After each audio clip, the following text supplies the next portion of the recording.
Қазақстанда интернетте тегін бар. Сен алдарсың, өтірік сөзді қалдарсың.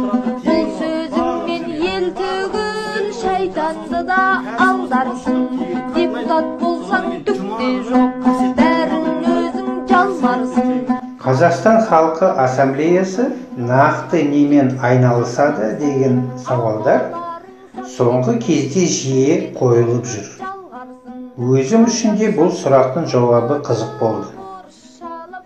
Халық ассамблеясы қызметіне кірісе келе көргеніммен бөлісе отырайын.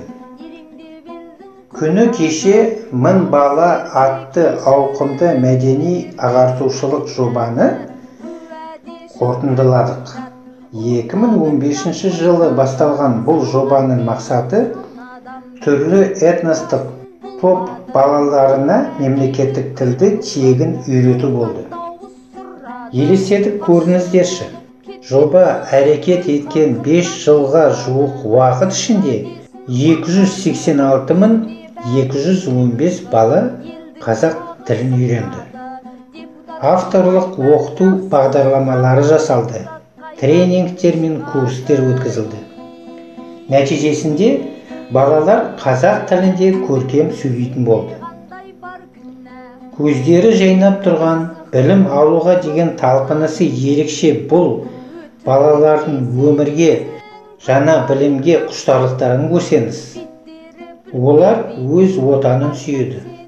Маңызды ірі жоба игілігі үшін қызмет еткен барша жанға, әсіресе оқытушыларға, көмек қолын созған еріктілерге алғыс айтқым келеді.